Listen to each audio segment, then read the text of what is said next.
Hello किसान साथियों, नमस्कार। तो आज आइए मैं आपको एक अच्छी गेहूं की खेती के बारे में बताने वाला हूं, जो कि सीडर के माध्यम से बोया गया है। और सीडर के माध्यम से बोने से फ़ायदा क्या है आपको, और किन चीज़ों का विशेष ध्यान रहता है, और सीडर से बीज का कितना बचाव होता है, पौधे का कितना बचाव और खाद का कितना बचाव होता है, और निराई और गुड़ाई में आपको कितनी आसानी होती है, और हार्वेस्टिंग करने में कितनी आसानी होती है, कल्ले कैसे निकलते हैं, और किस प्रकार से इसका उपयोग किया जाए और कैसे बोया जाए। जैसा कि आप अभी देख रहे हैं खेत में जो है कि सीडर के माध्यम से ये बोया गया है, सीडर के माध्यम से बोया गया।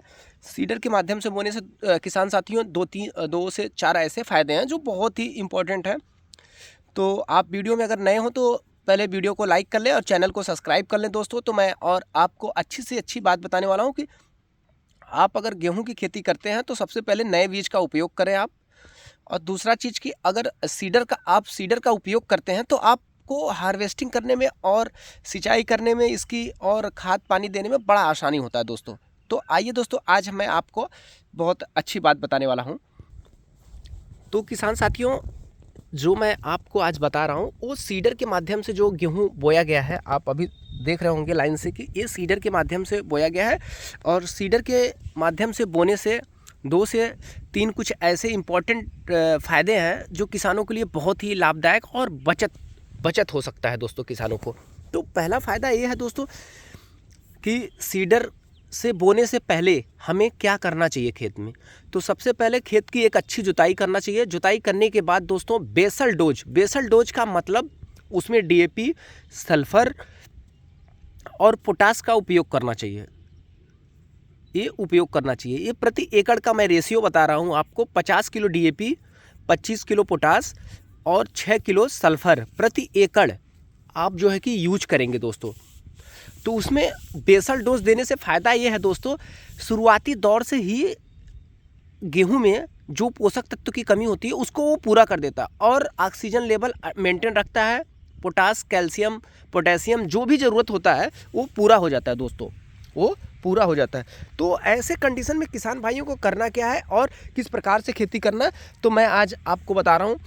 तो सबसे पहले सीडर से बोने के फ़ायदे ये हैं दोस्तों कि आपका बीज नुकसान नहीं होता है, और बीज और जो खाद है वो दोनों एक साथ में गिरता है। तो कहने का मतलब वेस्ट नहीं होता, ना बीज वेस्ट होगा आपका, ना खाद वेस्ट होगा। दूसरा चीज़ कि इसमें कल्ले बहुत अच्छे निकलते हैं दोस्तों। इसमें कल्ले बहुत अच्छे निकलते हैं। ये अभी आप देख रहे हैं, ये पौधा अभी जो है कि 24 दिन का पौधा है दोस्तों। ये 24 दिन का पौधा है, 24 दिन का पौधा है। और कल्ले भी आप देख सकते हैं कि कितना अच्छा निकला। एक एक पौधे में 7-7, 8-8 कल्ले भी। 24 दिन का पौधा है, तो आप समझ ही रहे होंगे कि 24 दिन के पौधे में कितना अच्छा जो रिस्पांस दे रहा है। तो उसके बाद आप क्या करेंगे दोस्तों कि पहला हो गया कि आपका जो है कि कम बीज लगेगा और कम खाद लगेगा, और जो खाद बीज जिस जगह गिरेगा वो 95% अंकुरण होना तय है। मतलब बीज का जमाव जो है कि वो भी बहुत अच्छा होगा। और ऐसे कंडीशन में खरपतवार की जो दवा होती है यूज करने के लिए, वो भी बहुत आसानी होता है, वो भी बहुत आसानी से स्प्रे कराया जा सकता है। इसमें आसानी से स्प्रे कराया जा सकता है। तीसरा चीज़ क्या है दोस्तों, इसमें फैलाव बहुत अच्छा होता है। हार्वेस्टिंग बहुत आसानी से आप कर सकते हैं इसमें, और पूरे खेत में भी लगा है ये चारों तरफ। ये करीबन 1.5 एकड़ की खेती है दोस्तों, और बगल में भी ये सीडर के माध्यम से ही लगाया गया है। तो सीडर के माध्यम से पैदावार भी अच्छा होगा दोस्तों। पैदावार प्रति एकड़ 28 से 29 कुंटल के आसपास प्रति एकड़ के हिसाब से ये हो जाएगा दोस्तों। और सीडर के बोने से और भी फ़ायदे हैं दोस्तों। जैसे कि जो खाद हमारा वेस्ट जाता है कहीं कहीं, जो छींटते हैं वैसे नॉर्मली तरीके से, वैसे वेस्ट नहीं जाएगा दोस्तों। अब ये 22 दिन का पौधा हो गया, तो ऐसे कंडीशन में हम क्या करते हैं दोस्तों कि भराई तो कर दिए हैं, अभी इसमें कोई खाद पानी का उपयोग नहीं किया गया, क्योंकि जब सीडर के माध्यम से हम लगाए हैं तो पहली भराई पे हम खाद अभी कुछ नहीं दिए हैं दोस्तों। और ना ही अब इसमें सिर्फ हम 19-19 NPK 19-19 का इसमें स्प्रे कराएंगे दोस्तों। स्प्रे कराने से क्या होता है दोस्तों कि पत्तियां बहुत खिलती हैं, इसकी पत्तियां काफ़ी चौड़ी होती हैं और तना मजबूत होता है, और ऊपर की तरफ पौधा भागता है। ऊपर की तरफ पौधा भागता है। ऊपर की तरफ जब पौधा भागेगा तो इसके कल्ले भी काफ़ी तेज़ी से निकलते हैं, इसके कल्ले काफ़ी तेज़ी से निकलते हैं।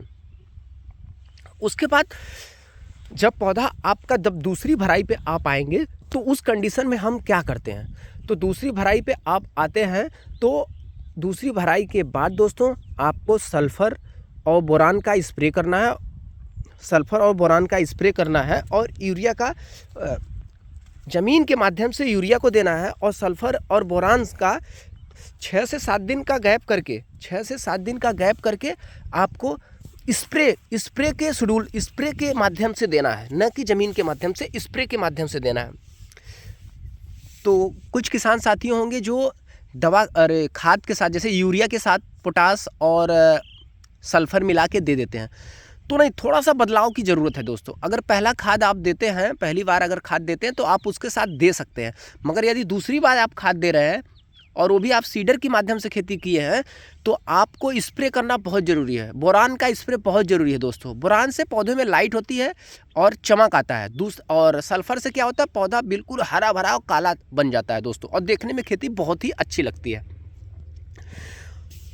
तो दूसरी भराई करने के बाद 19-19 का छिड़काव करेंगे, 6 दिन 19-19 का छिड़काव करने के बाद 6 दिन गैप करेंगे। उसके बाद हम सल्फ़र का छिड़काव करेंगे दोस्तों। फिर उसके बाद 5 दिन गैप करेंगे, उसके बाद फिर बोरान का छिड़काव कर देंगे।